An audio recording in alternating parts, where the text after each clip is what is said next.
Find somewhere comfortable tonight, somewhere soft. You don't need to follow any of this closely. You don't need to remember a single word. Just let the sounds arrive the way a tide comes in, quietly, without asking anything of you. If today was heavy, you can put it down now. Whatever you've been carrying through these hours, whatever thoughts have been circling since the morning, they don't need you anymore tonight. The day is already beginning to recede, the way all days eventually do, growing smaller and more distant behind you. We're going to travel together this evening, not far and not quickly. We're going to move through time the way you might wander through an old house, slowly, pausing in doorways, letting the rooms settle around you. We're going to follow something ancient, something so ordinary that most of us pass it every single day without a second glance. Just salt. That small white heap in a dish on your kitchen table. The quiet pinch you add without thinking. Something so familiar it has nearly become invisible. But here, in the still hours, there is something beautiful in knowing that this ordinary thing was once the center of the world. That wars were fought over it, that cities were built for it. That somewhere deep in the mountains of Austria, people were mining it 5,000 years before Rome existed, that it shaped the very language you are listening to right now. So settle in. Let your body grow heavy against whatever is holding you. There is no rush at all. The story of salt has been waiting 8,000 years. It can wait a little longer while you get comfortable. We'll begin at the beginning, which, as it often does, begins with hunger. There is something worth sitting with for a moment before we go anywhere. Something small but rather remarkable. Salt is one of only 5 tastes the human tongue can detect. Sweet, sour, bitter, savory, and salt. 5 fundamental experiences of flavor, and salt is one of them. Not an add-on, not a preference. A primary sensation, hardwired into the body, recognized instantly by every human being who has ever lived. This is not accidental. The body needs sodium to survive. It needs it for the electrical signals that travel along every nerve, for the steady rhythm of the heart, for the movement of water in and out of cells. Without sodium, the body begins to fail in ways that are quiet at first and then very serious. The craving for salt is not a guilty pleasure. It is, at the deepest level, the body knowing what it needs. And ancient people knew this too, long before anyone had words for electrolytes or cellular biology. They felt it. Animals felt it. Deer and buffalo wore paths through forests and across plains to reach natural salt deposits called salt licks, places where minerals seeped through the earth and gathered on the surface. And early humans followed those paths, and sometimes, at the end of those paths, they found not just salt, but each other. Settlements grew. Communities formed. The animal trails became roads. There is something quietly astonishing in that image. The very first roads, the first lines drawn across the wilderness, may have been drawn by creatures following their hunger for salt. Mark Kurlansky, who wrote a remarkable book simply called Salt, A World History, described salt as something that has shaped humanity far more profoundly than most people realize. He wrote that it is the only rock humans eat, and that everything that followed from that single fact, the trading, the taxing, the building, the conquering, everything flows from that deep biological need. Hold that thought gently as we move deeper into the story. Picture Romania.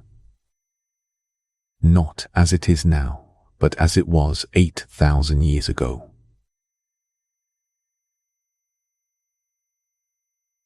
Dense forest, river valleys in early morning mist, small communities of people living close to the land, dependent entirely on what they could grow, gather, hunt, and preserve.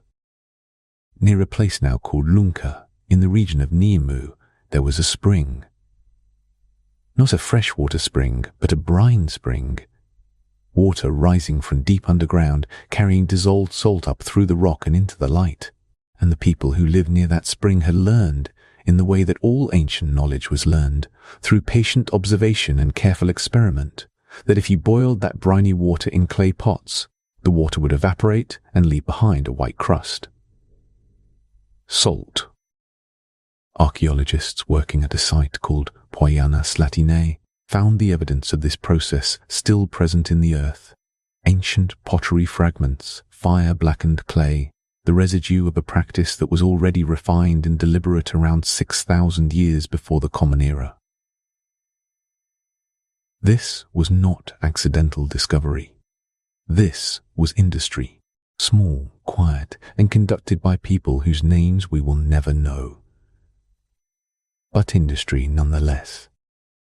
Around the same time, further south, in what is now Bulgaria, something even more remarkable was taking shape. A settlement called Solnitsata, a name that translates with beautiful simplicity as the salt works, was growing into what some historians have called the oldest town in Europe. It was not built near a river for fishing or on a hilltop for defense. It was built around a salt production facility. The very existence of this town, its location, its size, its permanence, all of it was determined by salt. Think about what that means. People chose to live somewhere not because of water or food or safety alone, but because of access to this mineral.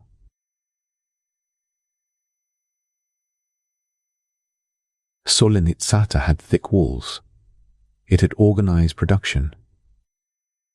It had, by the standards of its time, wealth. Because salt was wealth, it could preserve food through the winter. It could be traded across distances. It could be stockpiled against hard seasons. In a world where hunger was always close, salt was a form of security as real and solid as anything else. Further east, in China, the story was unfolding in parallel. Around 3,000 years before the Common Era, communities living near a lake called Yuncheng in what is now Shanxi province were harvesting salt from its shores. The lake was naturally salty, concentrated by evaporation in the dry seasons, and its white crystalline edges were a resource worth controlling, worth protecting. Worth, as it turned out, fighting over. The earliest recorded conflict over salt, the very first war in which salt was the prize, is said to have taken place near Yuncheng around 3000 BCE. The details are fragmentary, preserved in the haziest edges of early Chinese historical records, but the fact itself is striking. Before written history had fully developed, before many of the great ancient civilizations had reached their height, human beings were already willing to fight each other for salt. Already understood in their bones that whoever controlled the salt controlled something fundamental. The ancient Chinese did not stop at harvesting what nature provided. They innovated. The earliest known treatise on pharmacology in China, attributed to the legendary Emperor Shennong and dated to around 2700 BCE, described more than 40 different kinds of salt and discussed their properties and extraction methods. The culture of salt in ancient China was already sophisticated, already varied, already a field of knowledge in its own right. And centuries later, around 250 BCE, Chinese engineers in the Sichuan region developed something that seems almost modern in its ingenuity. They began drilling deep wells, not for water, but for brine. Using iron drill bits attached to long bamboo poles, they bored down through the earth, sometimes hundreds of feet, until they reached underground salt deposits. Then they constructed networks of bamboo pipelines to carry the brine to the surface, where it was boiled in iron pans over fire. But here is the detail that catches the breath, even now. While drilling for salt brine, they sometimes struck pockets of natural gas, and instead of seeing this as a problem, they piped the gas to the surface through bamboo tubes and used it as fuel to heat the pans. They were, 2,000 years ago, using natural gas to process salt. An energy technology that the rest of the world would not rediscover for nearly 2 millennia. All of this, the ingenuity, the labor, the knowledge accumulated across generations, in the service of salt. There is a road in Italy that has existed, in one form or another, for nearly 3,000 years. Its name is the Via Salaria. In Latin, this means, very simply, the Salt Road. It runs northeast from Rome toward the Adriatic coast, following the route that was ancient even when Rome was young. Along this road, in the centuries of the early Republic and long before, salt harvested from the salt flats at the mouth of the Tiber was carried inland. Merchants walked it. Soldiers marched along it. Whole economies moved along its length. The Via Salaria was not the only salt road in the ancient world, not even close. Across Europe, across Africa, across Asia, networks of paths and roads and sea routes existed specifically to move salt from the places where it could be found to the places where it was needed. And because salt was needed everywhere, these roads connected the ancient world in ways that are still being mapped by archaeologists and historians.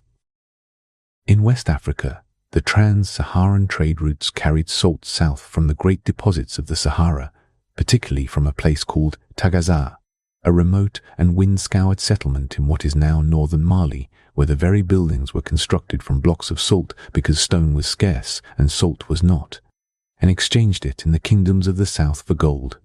Salt for gold. A trade so evenly balanced in value that Arab travelers who witnessed it in the medieval period found it almost impossible to believe. Salt, they reported, was weighed against gold by the ounce. The city of Venice grew powerful, in significant part, because of salt. Venice had early access to salt pans along the Adriatic, and Venetian merchants understood, with the clear-eyed pragmatism that would define their republic for centuries, that whoever controlled the salt trade controlled the preservation of food across a vast region. They built a salt monopoly that stretched across the Mediterranean. They used it to fund their navy, their architecture, their art. The palaces along the Grand Canal were built, in a very real sense, on salt. Further north, in the mountains of Austria, a small town called Hallstatt was accumulating its own extraordinary story. The name Hallstatt comes from the Celtic word for salt, hall, and the word for place, stat. 7,000 years of continuous salt extraction from a single location. The Hallstatt mine is the oldest known salt mine in the world. When archaeologists, led in the 19th century by a man named Johann Georg Ramsauer, began excavating the burial grounds near Hallstatt, they found evidence of a culture so rich and so organized that it gave its name to an entire period of European prehistory.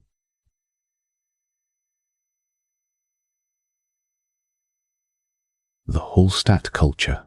These were people who, because of their control of salt, had access to goods from across the ancient world: amber from the Baltic, bronze from the Mediterranean, silk from the distant East. Salt was the engine of their prosperity. It flowed out of the mountains and, in return, the world flowed in. Deep inside the Hallstatt mine, preserved by the very salt that had been mined there for millennia, archaeologists found something quietly moving. Tools. Ancient mining tools, leather sacks for carrying ore, wooden shovels, torches made from pine wood, preserved in the salt for thousands of years as if left behind just yesterday. And in one chamber, the remains of a young man, perhaps a miner who died in a collapse, preserved with such fidelity that his clothing was still intact, his hair still visible. The salt that he had spent his life extracting had, in the end, kept him.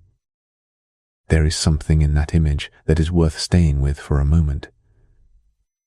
The patient, indifferent preservation of salt. The way it holds things. The way it keeps.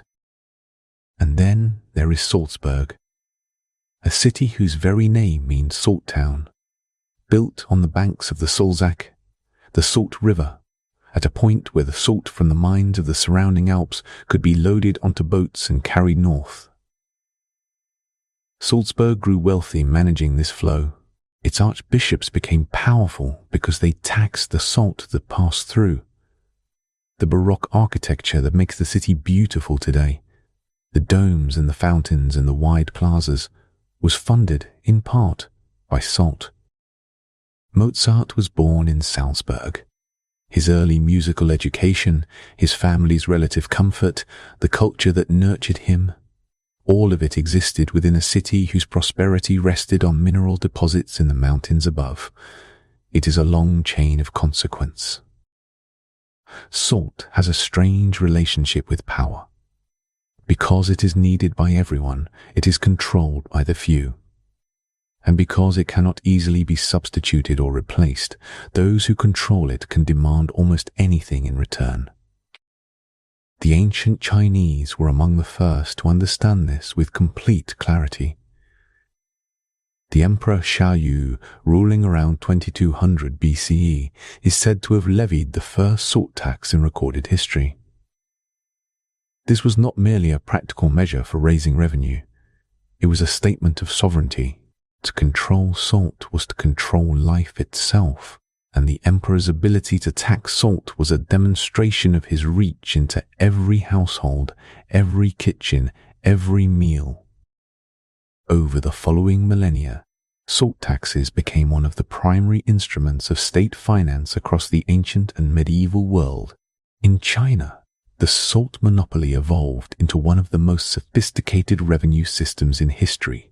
Managed by dedicated government bureaus, enforced by armies of inspectors, and generating enough wealth to fund the construction of the Great Wall, among other things. The system was not always popular. Salt smuggling became a serious criminal enterprise, and some of the most significant rebellions in Chinese history were led by salt smugglers who had grown powerful enough to challenge the state. In France, the salt tax was called the gabelle. It was introduced in the 13th century, around 1259, and it became one of the most despised institutions in French public life. The gabelle was not simply a tax on salt. It was a requirement. French subjects in many regions were legally obligated to purchase a minimum quantity of salt each year from government-controlled warehouses at government-set prices, regardless of whether they needed it or could afford it. The salt was expensive. The enforcement was harsh.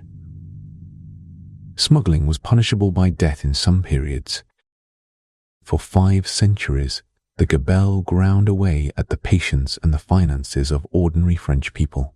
By the time the revolution arrived in 1789, the gabelle was already a symbol of everything that was wrong with the old regime. The arbitrary power of the state, the crushing burden on the poor, the indifference of the powerful to the suffering of the many. When the Bastille fell and the old order began to crumble, the gabelle was among the first things abolished. Salt, in its quiet way, had helped bring down a monarchy. The Romans had their own relationship between salt and power, and it gave the English language one of its most enduring words. Roman soldiers, according to accounts including those of the writer Pliny the Elder, received a portion of their pay in the form of salt rations or were given an allowance specifically to purchase salt. The Latin term for this was salarium argentum, salt money. Over time, salarium was shortened and absorbed into the languages that descended from Latin. In English, it became salary. Every time someone talks about their earnings, their paycheck, their annual wage, they are, without knowing it, speaking a word that means salt. Pliny the Elder, writing in the 1st century of the Common Era, was characteristically direct about salt's importance. He wrote that without salt, by Hercules, one cannot have a civilized life. Coming from a man who had seen the full extent of the Roman world, who had written encyclopedically about everything from astronomy to zoology, that statement carries weight. Salt was not merely useful. It was, in Pliny's view, foundational to civilization itself. And then there is the expression that has survived from ancient Greece, the observation that someone is not worth their salt. In ancient Greek society, slaves were sometimes purchased using salt as the medium of exchange, or their value was assessed in terms of what quantity of salt they were worth. The phrase entered the language as a measure of a person's value, their competence, their worth to those around them. It has travelled 2,500 years, and it is still in use today, though almost no one who uses it knows that it began in a slave market, measured in white crystals. The relationship between salt and slavery is one of the darker threads in this story, and it is worth acknowledging quietly. Salt made things possible. Civilization, trade, preserved food, long voyages, but those things were built on labor, and the labor was not always free. The salt mines of the ancient world were often worked by enslaved people, by prisoners, by those who had no choice. In the Hallstatt mine, archaeologists have found evidence of organized, large-scale labor. In the salt mines of the Roman world, the work was grueling and the conditions harsh. The brightness of salt, its association with purity and value, existed alongside these shadows. In the American South, during the Civil War, salt became a strategic military resource. Destroying a salt works was not simply damaging an industry. It was attacking the ability of an army to eat. Salt, once again, was not just seasoning. It was power. It was survival. There is another dimension to salt's place in history that sits a little quieter than the wars and the taxes and the trade routes. Something more interior, something that speaks to the way human beings have always reached toward meaning. Salt has been sacred, in one form or another, in nearly every culture that has ever existed. In ancient Israel, salt was part of every offering made in the temple. The book of Leviticus instructs that every grain offering shall be seasoned with salt, and that the salt of the covenant of God shall not be absent. Salt in this context was not flavoring. It was a substance associated with permanence, with covenant, with the unbreakable bond between the human and the divine. To share salt with someone was to enter into a solemn relationship with them. To eat salt together was to make a promise. The ancient Greeks placed salt on their altars alongside barley before sacrifices. The Romans did the same. The word salus in Latin, meaning health, safety, salvation, shares its root with sal, the word for salt. The connection between salt and well-being was not merely physical, it was spiritual. Salt protected, salt purified. Salt drove away corruption, both literal and metaphorical. In Buddhist tradition, salt is associated with wisdom. In Shinto ritual in Japan, salt is used to purify spaces before ceremonies.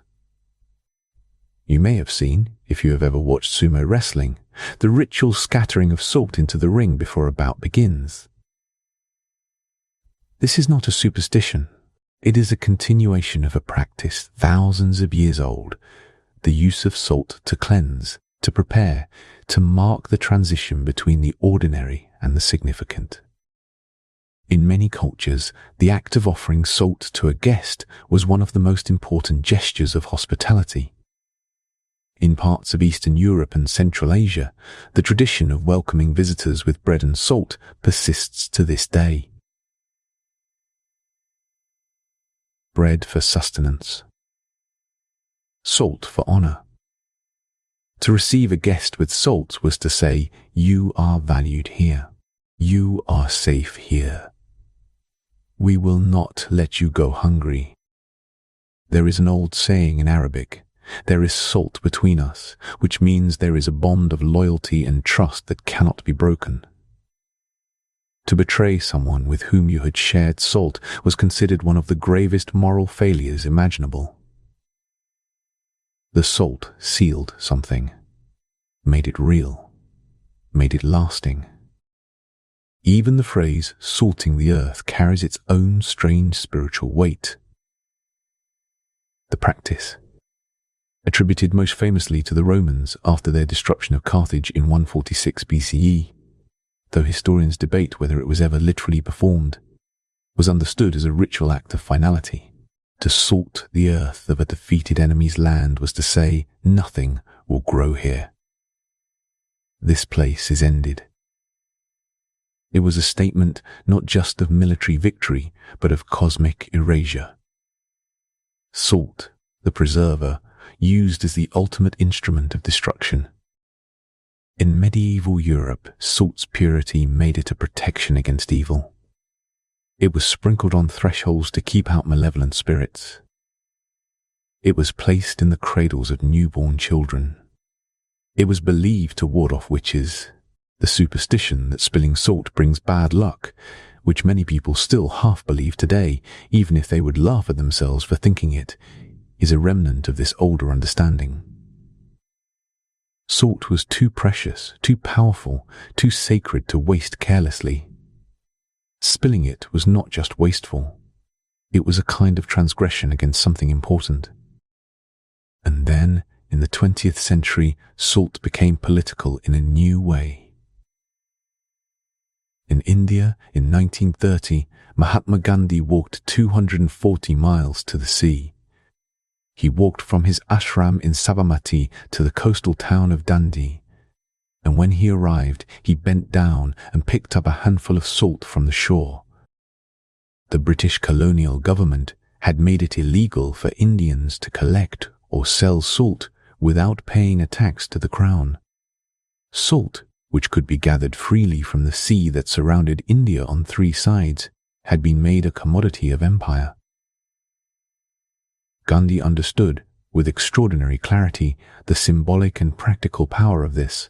He understood that salt was something every Indian needed, that every Indian understood, that no Indian could be told was not theirs by right. The Salt March, as it became known, was not merely a protest. It was an act of profound civil disobedience that resonated across the world. Thousands joined Gandhi on his walk. Thousands more followed his example along other stretches of coastline. But the image of an elderly man in simple clothes, bending to pick up salt from a beach, had already travelled around the world. It had already changed something. Jawaharlal Nehru, who would become India's first Prime Minister, wrote that the Salt March was the beginning of the end of British rule in India. Not a battle, not a negotiation. A walk to the sea and a handful of salt. There is something in this that feels worth holding quietly. That something so small, so ordinary, so ancient, so fundamental, could carry that much meaning. That a pinch of white crystals could be the pivot point of an empire's end. The story of salt is, in the end, a story about need. Not greed, though greed is certainly present in its history. Not power, though power runs through every chapter of it. The deepest story is about need. About the fact that the human body requires something, and that requirement, that simple, biological, inescapable requirement, shaped the entire course of human civilization. Shaped the entire course of human civilization. We built our first towns near brine springs. We wore our first roads following animal trails to mineral deposits. We invented our first currencies, in part from salt. We fought our first wars, at least in part, over access to it. We built our greatest cities, in part, with the wealth that came from controlling it. We wrote it into our laws, our rituals, our language, our prayers. And all of it, every road and every war and every cathedral and every word, began with a body that needed something and a world that contained it. There is something quietly comforting in that if you let it settle. The idea that civilization is, at its most fundamental level, a response to need, that the vast and complicated human story, all its beauty and its darkness, its ingenuity and its cruelty, began with the same impulse that made a deer follow a path through the forest. The impulse toward what sustains us. The Hallstatt mine is still there, in the mountains above the Austrian lake. You can visit it. You can go down into the darkness where people have been working for 7,000 years, and you can see the ancient wooden tools preserved in the salt, and you can touch the walls where the mineral still gleams faintly in the light. The mountain does not know how old it is. The salt does not know how long it has been there. It simply is. Patient and still and vast and ancient. Somewhere in Romania, the brine spring at Lunca still seeps slowly from the earth, carrying its dissolved minerals up from the deep rock into the light. No one boils it in clay pots anymore. The people who discovered it, who built their small industry around it 8,000 years ago, are entirely unknown to us. Their names are gone. Their faces are gone. But the spring remains. The Via Salaria still exists as a road in Italy, though cars drive it now rather than merchants with mule carts. The salt pans at the mouth of the Tiber are largely gone, replaced by the sprawl of modern Rome. But the road remains, following its ancient course through the landscape. And in Ethiopia, in the remote and extraordinary Danakil Depression, they load it onto camels and walk it out of the desert. The salt bars they carry are still, in some of the communities they trade with, used as a form of currency. The oldest economy in the world, still functioning, still moving, still slowly making its way across the ancient landscape. All of this is still here. All of this is still happening. But it is there. In your kitchen. In your blood. In the very words you use to describe your work and your worth. In the language of covenant and hospitality and purity that still shapes, in ways you might not notice, how you think about belonging and trust. Salt was the first thing that connected us across distance, the first thing worth trading, worth traveling for, worth building roads toward. The first thing that made strangers into partners and partners into something more. And now the night is deep around you, and the day has grown very distant, and the story of salt is quietly complete. All those centuries, all those roads and rivers and mountain mines, they have come to rest here in this soft and unhurried hour. The world is very old. You are part of something very long. Whatever you are carrying, whatever weight the day left behind, it belongs to a story that stretches back further than you can imagine, and forward further still. You don't need to hold any of it tonight, and so we leave it there. The salt in the earth, the roads through the mountains, the ancient spring still rising slowly in the Romanian dark. Somewhere behind you, the day is already distant. Let it stay there. Drift now, if you're ready. Keep well. And there is something else worth noticing before we move further in.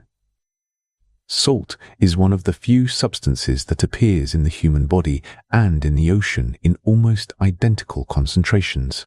The fluid that surrounds your cells, the tears that form when you cry, the sweat that rises when you work, All of it carries roughly the same salinity as the ancient sea. Some biologists find this suggestive, a quiet echo of the idea that life in its earliest forms began in salt water,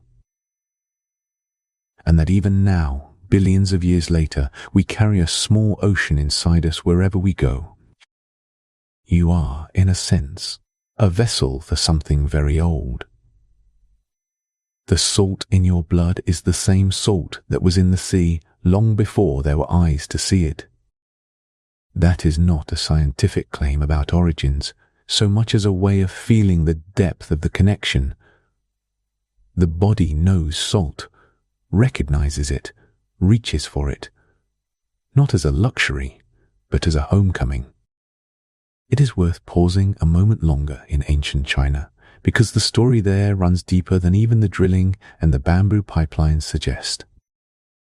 In the Han Dynasty, around 117 BCE, the Emperor Wu Di found himself facing a problem that many rulers have faced before and since. He needed money. His military campaigns against the Xiongnu nomads to the north had drained the imperial treasury, and the traditional sources of revenue were no longer sufficient. His advisors proposed something that would, in various forms, be copied by governments for the next 2,000 years. They proposed a state monopoly on salt and iron. Not a tax, exactly. A complete government takeover of the production and distribution of these two essential commodities. The debate that followed is one of the most fascinating in ancient history. Around 81 BCE, a generation after Wu Di's death, a formal conference was convened, later written up as the Discourse on Salt and Iron, one of the oldest surviving records of an economic policy debate. On one side were the Confucian scholars, who argued that government monopolies were morally wrong, that they exploited ordinary people and enriched corrupt officials, and that the state should withdraw from commerce entirely. On the other side were the administrators, who argued that without the revenue from salt and iron, the empire could not defend its borders, could not build its roads, could not function. The debate was never fully resolved. It has never been fully resolved. The tension between public good and private commerce, between the state's need for revenue and the individual's right to fair exchange. That argument, begun over salt in a Chinese court 2,000 years ago, is still being conducted today in parliaments and editorial pages and kitchen table conversations all over the world. Salt was not just the first commodity, it was the first argument. There is a detail about the trans-Saharan salt trade that tends to stay with people once they hear it. The mines at Tagaza, that remote and wind-scoured settlement in the central Sahara, was so isolated, so far from any other source of food or water, that the miners there were entirely dependent on the caravans that came to collect the salt. If the caravans were delayed by weather or by conflict along the route, the people at Tagaza could starve. They lived inside their wealth, surrounded by it, sleeping on floors of solid salt, their lives entirely dependent on a trade network that stretched hundreds of miles in every direction. The salt sustained the world. The world, in return, had to sustain the salt workers. The Arab explorer Ibn Battuta passed through the region in the 14th century and described Tagaza with a mixture of wonder and unease. He noted that the houses and mosques were built entirely of salt blocks, roofed with camel skins. He described the salt being cut from the ground in great thick slabs, loaded onto camels, and carried south to the markets of the Mali Empire and beyond. He noted that the place was deeply unpleasant to live in and yet perpetually occupied because the salt was worth too much to leave unguarded. Ibn Battuta was one of the greatest travelers of the medieval world, having covered somewhere in the region of 75,000 miles over the course of his life, more than any other known traveler before the age of steam.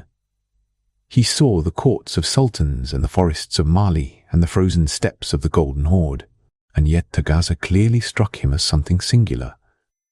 a place where the very ground was wealth and where that wealth made ordinary life nearly impossible. Further south, in the Mali Empire itself, the salt trade intersected with one of the most dramatic demonstrations of wealth in all of recorded history. In 1324, the Emperor Mansa Musa made his famous pilgrimage to Mecca. He traveled with a retinue estimated at somewhere between 60,000 and 80,000 people, including 12,000 slaves, each reportedly carrying bars of gold.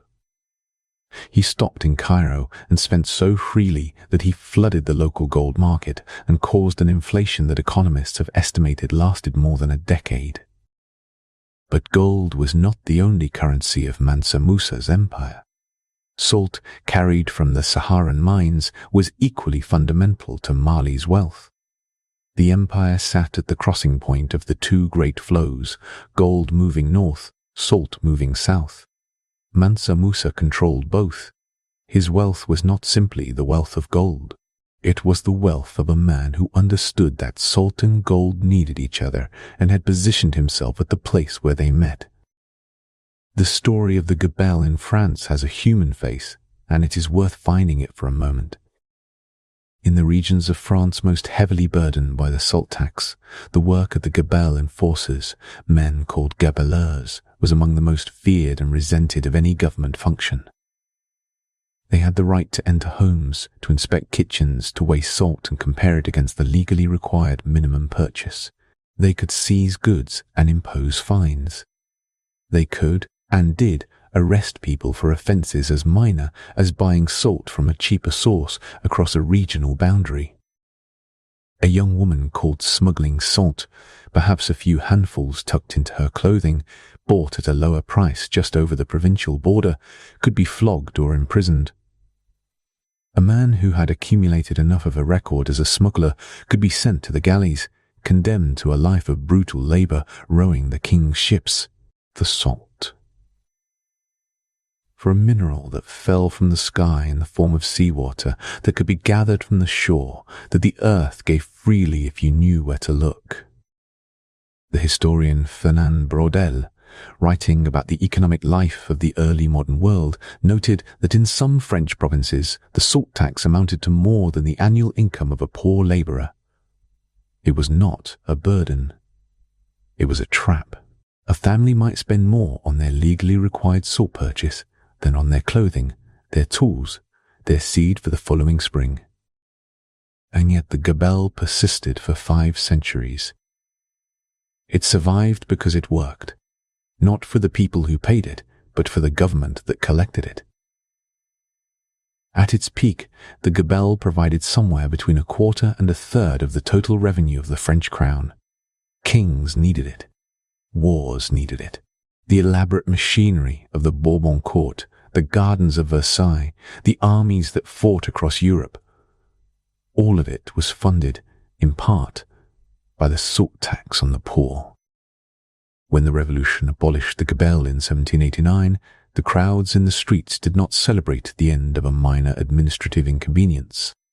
They celebrated the end of something that had ground at their lives for generations. The abolition of the salt tax was as viscerally meaningful to ordinary French people as the storming of the Bastille, perhaps more so. The Bastille was a symbol. The gabelle was a bill that arrived every year. There is a quieter story inside the Salt March that tends to get lost in the larger narrative of empire and independence. When Gandhi arrived at the sea at Dandi on the 6th of April 1930, after 24 days of walking, he did not give a speech. He did not make a declaration. He bent down, picked up a small lump of natural salt from the wet sand, and held it up. Then he said, quietly, that with this salt he was shaking the foundations of the British Empire. The people who had walked with him, and by the end there were thousands, began doing the same along the shoreline, picking up salt. The simplest possible act, and in the days that followed, All along the coast of India, people went to the sea and gathered salt and boiled seawater and made salt in their kitchens and sold it in the streets, openly, defiantly, in full view of the colonial authorities. The British response was to arrest Gandhi and then, in the weeks that followed, to send police to break up the salt works that had sprung up at a place called Dharasana. A journalist named Webb Miller, an American correspondent for United Press, witnessed what happened at Dharasana and sent a dispatch that was published around the world.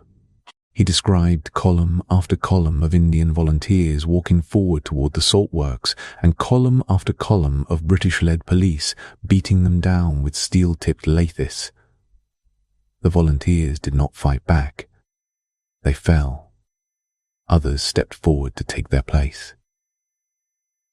They fell. Miller wrote that he had seen many riots and much civil disorder in his career, but he had never witnessed anything quite like this. Men walking calmly into violence, not retreating, not responding with force, simply continuing. The dispatch was read into the United States Senate record. It was published across Europe. The image of it, the extraordinary discipline, the willingness to absorb violence without returning it, did more to shift international opinion on Indian independence than almost any political argument had managed to do. And it all began with salt. With the simple, ancient, irreducible fact that salt belongs to the sea and the sea belongs to everyone.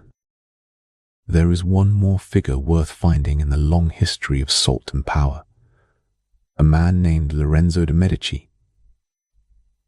Lorenzo the Magnificent, ruler of Florence in the second half of the 15th century, understood the economics of salt with the same clarity that he understood art and poetry and political alliance. The Medici Bank had interests in the salt trade across the Mediterranean. Salt revenue helped fund the patronage that paid for Botticelli and Leonardo and Michelangelo. The birth of Venus, that luminous painting of a goddess rising from the sea, was funded in part by a family whose wealth came, among other things, from salt. The sea gives the goddess. The sea gives the salt. The salt gives the money. The money gives the painting. The painting lasts 500 years. Everything is connected if you follow the thread far enough back. There are small salt cellars in the collections of some of the great museums of the world. Silver ones, gold ones, carved from ivory or alabaster or rock crystal. Made with extraordinary care and artistry for something whose only purpose was to hold a few grams of a mineral. The most famous is perhaps the Saliera, made by the goldsmith Benvenuto Cellini for King Francis I of France in the 1540s. It is an object of almost absurd beauty. Two reclining figures, Neptune and Earth, facing each other across a small boat-shaped vessel that held the salt, and a small triumphal arch that held the pepper. Gold and enamel, and tiny figures of incredible delicacy, all in service of a condiment. It is now in the Kunsthistorisches Museum in Vienna, and it is considered one of the masterpieces of Renaissance goldsmithing. Cellini, in his autobiography, he said that 100 times over he would never have believed that a man could have created something so beautiful. A salt cellar. Considered by a Renaissance king to be among the most beautiful objects he had ever seen.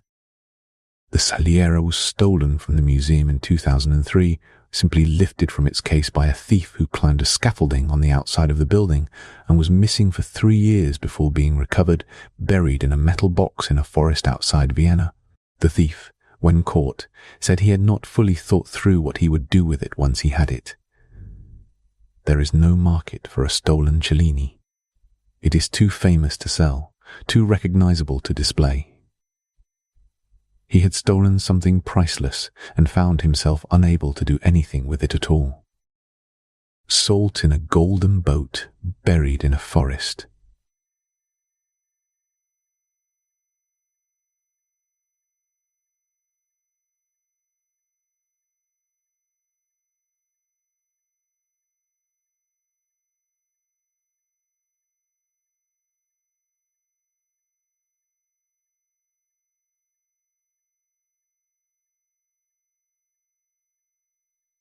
as if the object had returned to the earth for a while, the way salt itself came from the earth and needed to be found again.